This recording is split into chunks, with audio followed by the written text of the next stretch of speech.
Follow today's guide and you will break your personal kill record. I constantly hear from people that say they are stagnated. They can't break 15 kills, 20 kills, 30 kills, whatever it may be. In today's video, we are going to show you how. In our previous video, we talked about how to win individual gunfights using some sneaky strategies that the pros have been hiding. If you want to check that out, that'll be linked at the end of today's video. But today, we are talking about how we track down and hunt down the entire lobby. Because you've probably watched some streamers' gameplays and you're just wondering, like, how do they know they were there? Or like, how are they finding all these people? I'm going to reveal it all in today's video so you can rack up more kills, get in more gunfights, and have a lot more fun, because the whole purpose of this game is to get in first-person shooter gunfights, and it feels like now more than ever, it's tough to track down the lobby. Unfortunately, most of these strategies are viable on every single map, whether it be Fortune's Keep, Vondel, or Urzikstan, and the most important part is getting a strong start. So I'm going to show you 3 ways that you can get a fast loadout, early kills, and build that momentum so you can start racking up your personal kill record. But first, we've all had that friend who said they were going to get online, and we're stuck waiting and waiting and waiting. Well, there's no better way to kill some time and have some fun than with the new game that I've been playing. I've joined over 80 million players to get involved in countless missions and intense boss battles with over 800 unique champions that you can customize to fit your team. And now, for a limited time, you can get a strong start on your adventure with 3 new epic champions and a rare hero. Simply click the link down in the description and you'll receive Lightsworn, an epic champion from the Sacred Order with incredible defense skills and a clutch revive on death skill. In addition, at level 15, you'll get Juliana, another epic champion with incredible attack power. On top of that, not only do you get free champions for clicking the link, but you can also enter one of the promo codes in the description to get new heroes like Oboro, new heroes like Kellan the Shrike, and new heroes like Mordecai. And finally, there's a code that's available for all new users and existing users where you'll get Preserver, a rare champion that has a powerful AoE ability to help take out enemies faster. So what are you waiting for? Click the link down in the description or scan the QR code on the screen right now to get instant access to 2 epic champions. Then enter the promo code to get the 3rd epic champion. And of course, you can enter the 4th promo code for an additional rare champion as well. Once you're in and crushing your enemies, you can add me via my in-game name, IceManIsaac, and join the Warzone Academy clan so we can crush these battles together. Go ahead and check out the link in the description, and a huge thank you to Raid Shadow Legends for sponsoring today's video. All right, so once again, I have 3 strategies for you to use to get a fast start inside of Warzone, because if you don't have the early momentum, you don't have that early loadout, you're not going to be able to break your personal kill record, okay? 2 of them are situational, and 1 of them you can use every single game. The very first one is the most aggressive, but it is to land on a most wanted for multiple reasons. 1, whenever you pick up a most wanted, you're going to get the contract timer done fast by looting up crates. So everything all around you is already unlooted. So you grab that most wanted, you start opening up crates. If you know good loot routes, you can get that timer down quick. On top of that, everyone else is either going to be A, too busy looting themselves to chase you down, or B, if they do chase you down, guess what? They're more than likely not going to have great loot. And once you kill them, it's going to rapidly bring down your most wanted timer.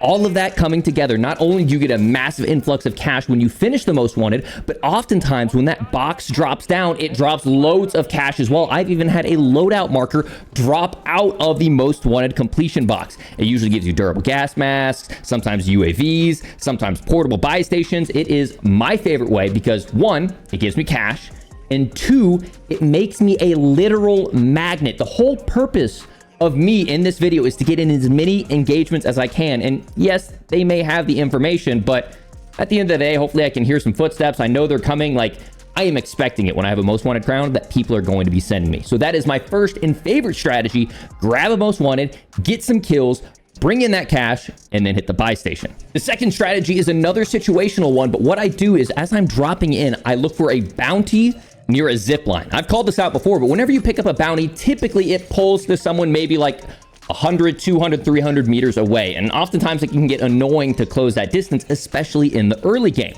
Now, I don't suggest grabbing a bounty too early because sometimes it'll grab off on someone in the air way above you and then they're still floating all the way across the map. But even if that happens, guess what? We don't have to rely on a vehicle. We can still have the element of surprise. But when you pick up that bounty, maybe we grab 1 or 2 decent guns, put in a couple plates, hit that zip line and literally choke slam them out of the air, land right on top of them, get that early kill, and then you can just compound it. You now have the money from the bounty. In solos, you only need $7,500 to get yourself a loadout, and that ability to just go bounty to zip line starts that momentum. You can just continue that over and over and over. We're going to talk about mobility here in a second, but that is my second favorite way to get a fast start towards breaking my personal kill record. And then the third and final way to get a fast start, which is probably going to be more applicable to the average player because putting a most wanted on your head is pretty aggressive. Getting a bounty and immediately sending it is a pretty high level strat. But for the average player, this one you can do every single game. And depending on where you go, it might be a little bit contested, but you need to find yourself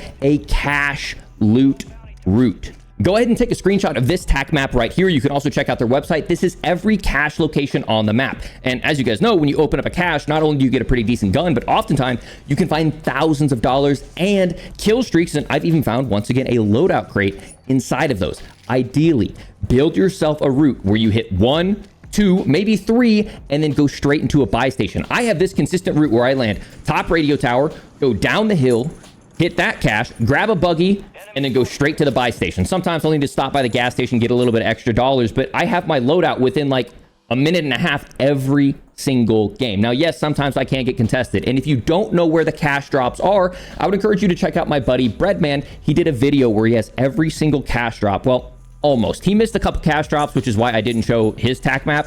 He missed maybe like 4 or 5, but he still goes through and he shows those locations in game. So if you don't know where they are based off of this tac map, go check out Bread's video and you can walk through and he will walk you through every single cache map inside of Urzikstan.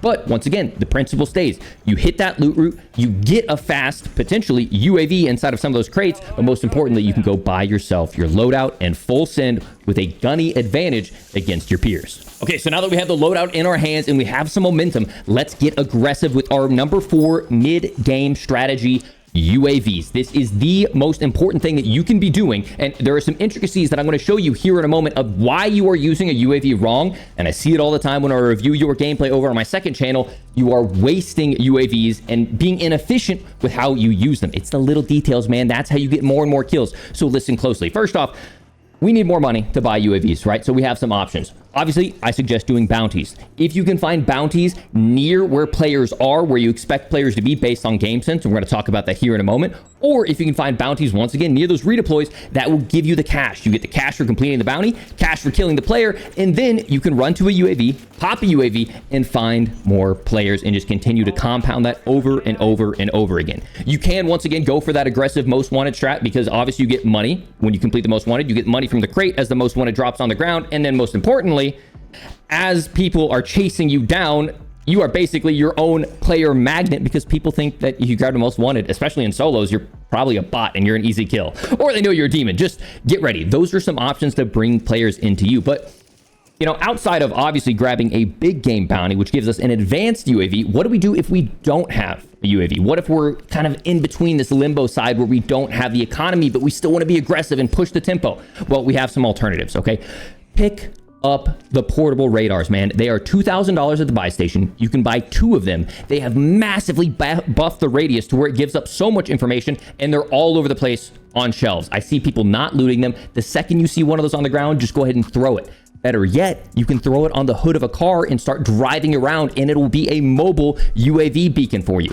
Okay, if you don't have a portable UAV, you can start using things like recon drones. Throw that sucker into thermal and start scanning around for players, marking them, moving in, and taking them out while they're live pinged. Now, there's also some other things that you can do, and you can turn yourself into a UAV. What you'll often find me doing is I will grab onto one of the redeployed drones, fly up in the air, and circle around, and I'll kind of do this clover leaf. We'll like grab back onto the zip, fly in a certain direction, scan, come back, grab in, scan another direction, and then once I find someone, I swan on top of them like I'm a hawk hunting for my prey. You need to do everything you can to move fast, get high, and get information. There's so many things. There's obviously, you got, you know, perks that can help you out as well, whether it's flex, which is going to help you hear your footsteps from farther away, or even something like high alert, which I get so many free kills because high alert, they don't have to necessarily aim down sight at you.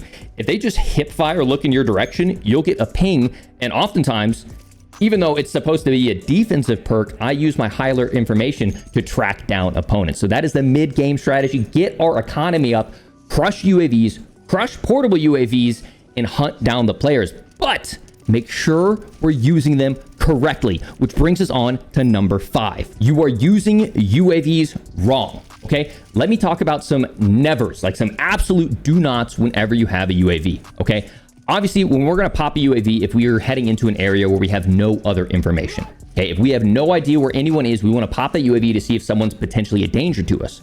But let's say we're at the buy station, we have $12,000, we buy 2 UAVs, we pop a UAV and we see someone behind us, and that's the only thing we see on our radar. When we end up taking out that player and we loot them up and we get fully plated and we're feeling good, do not pop another UAV. That previous UAV already gave us the information. We know that area is clear. So what you need to do instead is only pop UAVs when you are near mobility or near danger. Let me repeat that. Only pop a UAV when you are near mobility or near danger. Okay, so danger could be, I have no idea what's going on. I've never been in this area. I just found this UAV on the ground. I'm going to pop it, try to get some situational awareness. But if we have information, we've already popped the UAV, already cleared out the area. Let's get towards a car, get towards a redeploy drone, pop that UAV, and then start sending across the map, and we will scan as we move across the map. I'm seeing people waste 20, 30 seconds off a prime UAV just because they see it and they just have this, it's like compulsive reloading. It's like compulsive popping a UAV. Only pop that thing when you can actually start using that information and scanning the battlefield. Okay, so that's the number one thing for UAVs in terms of using them incorrectly. The second thing that I see people doing incorrectly is maybe you have a whole bunch of red dots on your minimap. People will often chase down the individual red dot because they're like, oh, that's a free kill. It's a 1v1. There's no one else. I'm not going to get third partied. Guess what? You need to chase down the contested dots because this lobby is going to kill itself, right? Like people are going to start taking each other out and there's going to be less players for you to take on. So if you ever see the option of 2 red dots close to each other, especially if you're playing solos, like if you know it's 2 different teams, you want to push those because you want to take out those players before they take each other out. And then you can go back and take out the solo straggler because no one's going to take him. He's going to be there when you finish up with that other gunfight, right? So here's how you can do this effectively. And this is my third tip for using UAVs correctly. What I do when I have a UAV is I want to get the most value out of it. So most people use UAVs as just kind of a one-stop shop. They pop a UAV, they see a red dot, they chase red dot. Okay, that's good, but let's get a little bit more profound here, okay? We're gonna chase the red dots, the dense red dots where people are close to each other, but then what we're gonna do is we're gonna ping the location of the players that we're gonna push, okay? And then we're gonna throw a secondary danger ping on another location. The reason for this is it allows us to head towards enemy players and then reference that danger ping after we finish up that gunfight to be like, all right, 30 seconds ago, 45 seconds ago, 10 seconds ago, their last known location was on that danger ping. Now, it's important that you use the danger ping. In order to do that, all you have to do is press up on the D-pad twice, because if you press 2 primary pings, they will override each other. If you really want to go crazy, what you can do, and you have a whole bunch of information on your UAV, you could say, I'm going to memorize the location of the players that I'm pushing now. I'm going to place a single ping on one player's location, and I'm going to place a danger ping on a third player's location, and then you use one UAV to have concrete information on 3 separate players. And maybe you push towards the first one with the UAV information, start running towards your second ping, throw down a portable radar, and then run towards your danger ping and throw up a recon drone. All of this stuff compiles together, but we used one UAV for $6,000 to get 3 pieces of information for 3 separate gunfights. Stop wasting your UAVs. They are precious, they are expensive, and they're going to help you break your kill record. And if you guys have learned anything new so far, there is so much value just condensed into it. Even if one little nugget is new for you, it can help out your game immensely. If you've learned anything new, do me a favor, drop a like on this video and subscribe for even more. It helps me out a lot in the algorithm, and I really, really appreciate it, okay? Number 6 and especially number 7 are really gonna change your game, okay? Number 6, if we wanna break our kill record, we have to be mobile. If you are running, you are wrong. There are so many ways to be mobile across the map. Obviously, we know the vehicles, okay? I've already emphasized the benefit of using things like those redeployed drones, but one thing that I see constantly dropped and not picked up across the map is the personal redeploy drone. Okay, that thing is significantly better than when it first launched all the way back in Almaz, where you fly extremely high, extremely fast, and if we pop a UAV and we know that no one's around us to shoot us out of the air, you can use that, pull your chute, and cover hundreds of meters in a single pull. Better yet, most people only think about redeploy drones as an ability to parachute across the map. But one of the best things that you can do is simply go up to a high building or even one of the construction cranes, and it is so much faster than running in a straight line.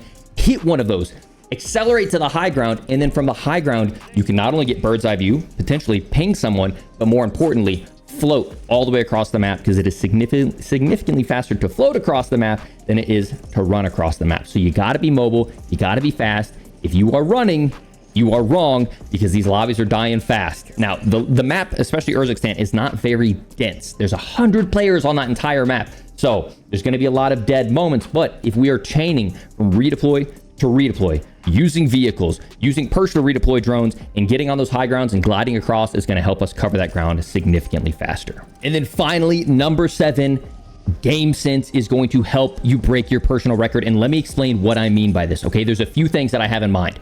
One, we talked about earlier with big game bounties. That's going to give us a massive swath of information of where the entire map is. In the exact same way that I mentioned earlier, if we want to take on individuals who are clumped together with a UAV, with the big game, even if that means skipping over 2, 3, 4 players, but getting over to the other side of the map where they are condensed and more than likely just going to evaporate the lobby player count, get over there, because you know eventually they're going to kill each other and you want to be the one racking up your high kill games.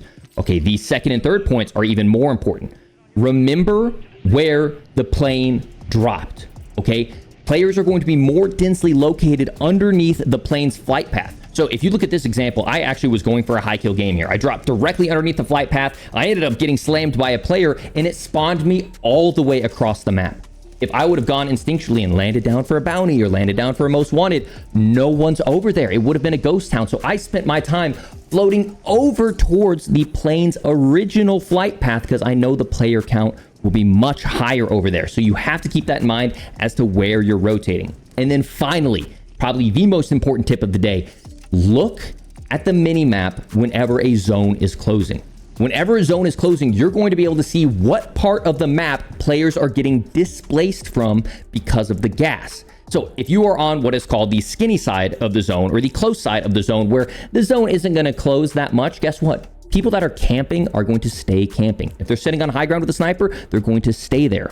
But over on the fat side of the gas, where it is crushing people out of their cover, that is where you pick up kills. You rotate towards that fat part of the gas because you know players are getting displaced from their cover, and that's when they're easiest to kill. That's when you can simply drive by with a vehicle and catch them in an open field. That's when you can post up maybe on a high ground on the inside of that safe zone and just watch them come towards you like a horde of zombies. Okay, it's not all just about chasing red dots. It's understanding battle royale, understanding what the gas is doing to the players, and understanding, most importantly, who is getting displaced.